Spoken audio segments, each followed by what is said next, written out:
In the spring of 1994, a retired land surveyor named Edwin Rourke lay dying in the front room of his farmhouse outside Cardington, Ohio. He had asked to be brought home when the hospital had nothing left to do, and the family had set a bed by the window that looked out over his own fields. His daughter sat beside him, and in the final hours, before he lost the ability to speak clearly, he said something that changed everything they thought they knew about him. He told them he had been taken by beings he called the Greys since he was 9 years old, 59 years, not one word. And the strangest part, his daughter says, was that he did not seem afraid. He seemed like a man handing over a thing he had carried so long his hands had shaped themselves around it. To understand what he said at the end, you have to go back past the surveyor, past the husband, past the whole shape of his life, to a field at dusk when he was a boy. The summer of 1935. That is the year his family assembled afterward. From fragments a line in his father's farm ledger, a date circled in a boyhood almanac, a letter Edwin wrote to a cousin at 19 and never sent. He was 9. The Rourkes farmed a quarter section of flat Ohio bottomland, and Edwin's chore that summer was to walk the back fence at dusk and count the cattle through into the near pasture. An ordinary walk a boy made 100 times. By his own account given in those final hours to his daughter Carol, and partly, she learned later, to a parish priest, now dead one evening, the walk did not end where it should have. He described the light first, not falling the way light falls present, all at once, the way water is present when you step into it. He was 9 and had no better words then, and told Carol he never found better ones after. The corn on both sides of him stopped moving, though he could still feel the wind on his face. He looked down, and the stalks threw no shadow, and neither did he, and that, he said, was the first thing in his life he knew was wrong before he understood why. He did not describe what came next. Not to Carol, not to the priest, not, as far as anyone can tell, to a living soul in 59 years. What he described was the after. He came back to himself at the near gate, the cattle already through and counted, though he had no memory of counting them, the sun in the wrong place. He'd left the house with an hour of light. He came back in the dark. His mother had lit the lamps and was standing on the porch, and she did not scold him, which, he said, frightened him more than a scolding would have, because it meant he'd been gone long enough for her fear to pass into something quieter. That gap, an hour of daylight that became 3 hours of dark, is the first of them. But sit with this one, because a 9-year-old does not invent the detail of a mother who has stopped being angry. That is not a thing a child reaches for. It is a thing a child remembers. What happened in the decades after left? No single mark you could point to, only small things that mean nothing until you lay them end to end. Edwin Rourke did not become strange. The story would be easier to dismiss if he had. He finished school, served 2 years in an army mapping unit, came home, married a woman named Ruth, and took up surveying property lines across the flat counties he'd grown up in, iron pins and elevations. He was, his daughter says, the most literal man she ever knew. He did not speculate, he measured. But Ruth told Carol, years after Edwin's death and shortly before her own, that there had been nights never many, never predictable, when Edwin would wake at the same early hour and stand at the bedroom window, not looking out so much as waiting. And in the morning he'd have a nosebleed and wouldn't eat and wouldn't say why, and she'd learned across 40 years not to ask. The nights came in clusters, a few in a season, then nothing for a year or two. She had stopped, long ago, trying to find the pattern because finding it frightened her more than not knowing. A man who wakes and stands at a window is not evidence of anything. A nosebleed is a nosebleed. But the deeper I went into the timeline his family reconstructed, the more these ordinary things arranged themselves along a line. And a line, to a man who ran them for a living, is not a scatter. The mark is where this stops being only a story. Behind Edwin's right ear, low at the hairline, there was a scar. Small, pale, slightly raised. Carol has photographs. He'd had it, he said, since that summer. And when people asked how he came by it, a barber, a doctor, his own children, he never gave the answer. A man gives about a scar. Never a fall, never a dog or a nail or a bad afternoon, he couldn't quite recall. He said it flat, in the voice he used for reading a number off a rod. That's a benchmark. That's a benchmark. I keep stopping on that word, because a benchmark is not a scar, and Edwin knew the difference precisely. A benchmark, in his trade, is a fixed reference point, set into something permanent by someone, deliberately, so a location can be found again. It does not move. Everything is measured against it. That is the word this unfanciful man chose for the mark behind his ear and kept choosing for 50 years. I don't know where a man gets that idea about a childhood scar, but he did not reach for metaphor. And that is not a metaphor a man reaches by accident. In 1971, Edwin had skull X-rays after a fall from a survey platform, and here, the story acquires the one person in it qualified to look. Edwin's grandson, Daniel, is a radiologist. He obtained those films decades later. He reads their kind 100 a week. The films are ordinary in almost every respect. But high behind the right mastoid, near where the scar sits, there is a small, dense object with edges too regular for the tissue around it. The man who read them in 1971 noted it in one line: foreign body, likely old, no clinical significance, cleared the concussion, and sent Edwin home. No clinical significance. Daniel walked me through what that phrase actually means, and it is not what a layperson thinks. It does not mean explained. It means not a problem today. The 1971 reader was checking for a concussion, found it fine, and wrote one line about the object because it sat outside the question he'd been asked. You don't chase what you weren't sent to find. But Daniel went looking, and he told me two things. The density is wrong for the ordinary suspects, not the diffuse look of old shrapnel, not the shape of a surgical fragment, and no scar of entry anywhere on the films to say how it got in. And he has not sent it to anyone. A radiologist, a strange object in a relative's skull, specialists one email away, and when I asked why not, he changed the subject. Could it be 100 earthly things? Of course. But no one has named it, and the one man who could settle it in an afternoon has chosen not to. Edwin was a man built against the shape of the story he finally told. He did not read about the paranormal. His shelves, Carol says, held survey tables, county histories, and the Bible, which is what makes the vocabulary of his last hours so hard to set down.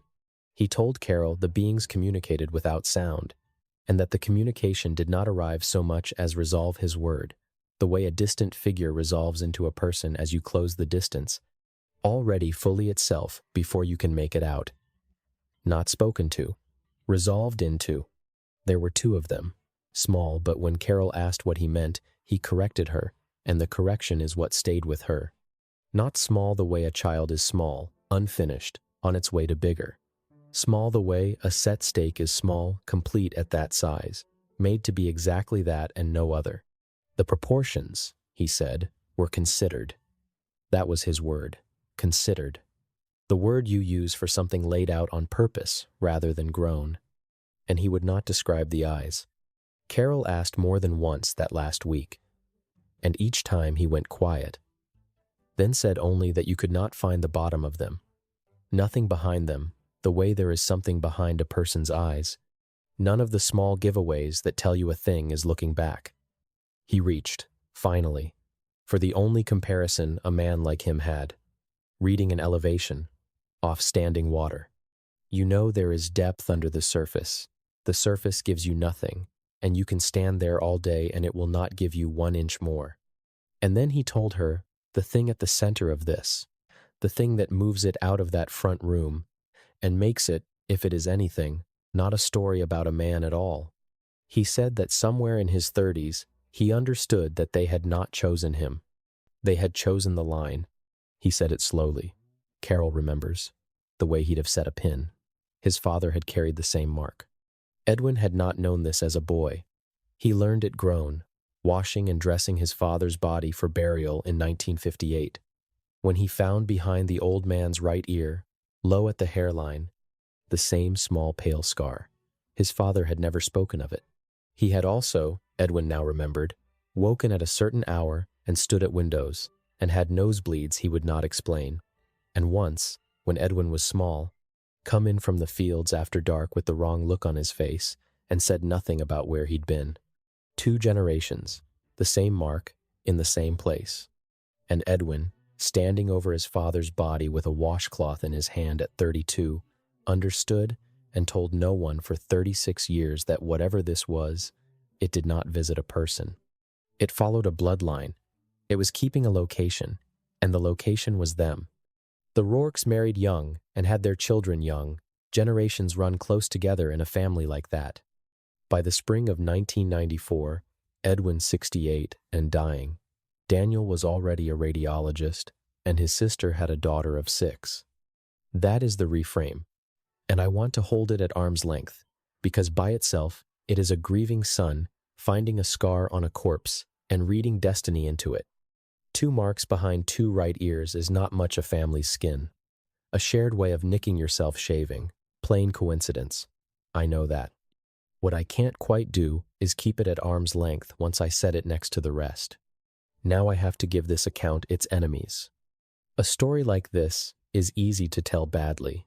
You keep the parts that raise the hair on your arms and drop the rest, and what's left is not the truth, but the frightening shape of it.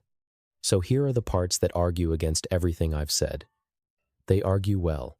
1. The gap in 1935. A 9-year-old lost track of time on a summer evening and came home after dark. This happens to every child who ever lived. 60 years later, dying, he draped it in significance because the ending was already written in his mind, and memory reshapes itself around its ending every time it's recalled. 2. The nosebleeds and the window nights. Common, both, in the exact way ordinary things are common, and the clustering is what you'd expect from a wife who spent 40 years half-consciously watching for one. 3. The scar and the object in the film. Everyone carries unexplained marks and old fragments, and that's a benchmark is exactly the kind of half-remembered line a family sharpens, after the fact, into prophecy. The radiologist's foreign body, likely old, is the most ordinary note a tired man ever wrote. 4. The father's matching scar. This is the one that unsettles, and also the one most exposed to the plainest explanation. A man washing his father's body, already carrying his own certainty, found what he was primed to find. That is the mind completing a shape, not evidence. And 5. The one that outweighs the other 4 together.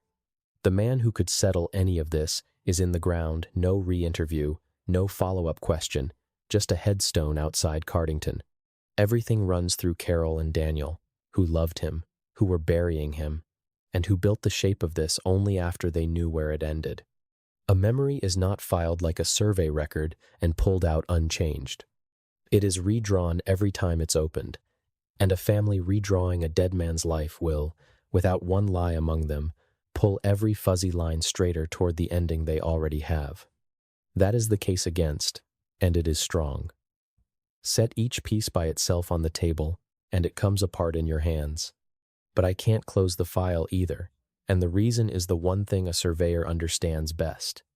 A single point tells you nothing. One pin in the ground is just a pin. The information is never in the point, it is in whether the points fall on a line, and these do.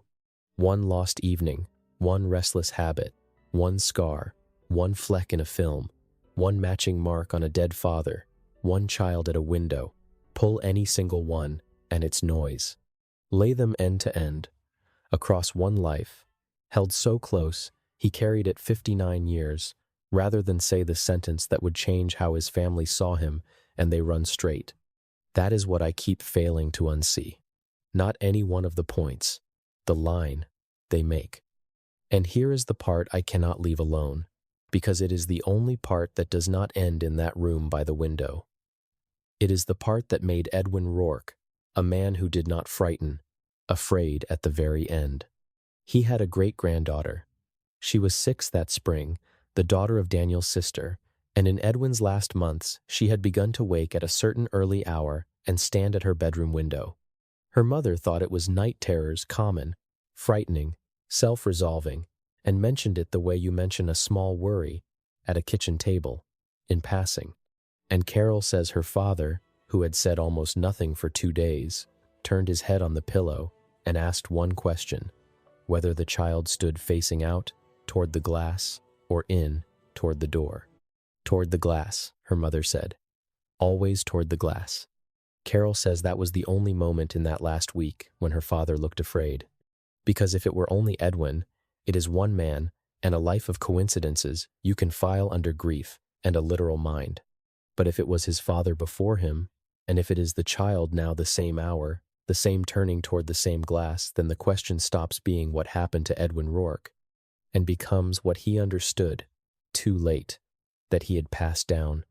Not a story, not a trauma, a location, a benchmark set once behind a boy's right ear in a cornfield in 1935, from which something has been taking its measurements ever since, generation to generation, keeping the point so it can find the place again.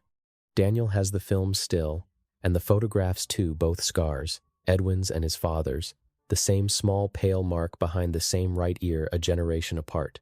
He has told me he has looked at that dense small object more times than is reasonable, has not sent it to a colleague, and will not say why. And he has a daughter of his own, another child in the same line. He has never checked behind her right ear, and he has not decided whether that is because there is nothing to find, or because he is not ready to know that there is. I won't tell you a boy was lifted out of a cornfield in 1935 and set back down and lifted again across 59 years. I can't tell you the grays are real, or that they hold a bloodline the way a surveyor holds a benchmark. I have no way to put my name to any of it, and I can't throw it out either, because a fabrication and a thing carried in silence do not have the same texture, and this has the second one. A made-up story wants an audience. It gets told, it gets bigger, it gets sold. This got buried. It cost the man who carried it 59 years of silence, and costs his grandson something now. A radiologist who will not read his own family's film out loud to anyone. Is a lost evening enough? Is a scar? Is a word a literal man chose and never let go of? And if none of them is enough alone, what do we call a family in which the same mark has been found behind 2 right ears, a father and a son, 60 years apart, and in which the children keep waking at the same hour and turning, every time, not toward the door where the parents are, but toward the window? I don't have the answer, and I distrust anyone who says they do. What I keep seeing instead is a 6-year-old girl in a dark room at the hour her great-grandfather woke, and his father before him, standing at the glass, not crying, not calling out, just standing and waiting, the way you wait for something you have been told, in a language you don't remember learning, is coming back. And on the other side of the glass, the flat Ohio dark, and a field, and a line that was drawn through her family before she was born, running on ahead of her into the years she hasn't lived yet. She turns toward the glass. And the field waits, the way it has waited 100 years, for the next one in the line to grow old enough to walk out into it.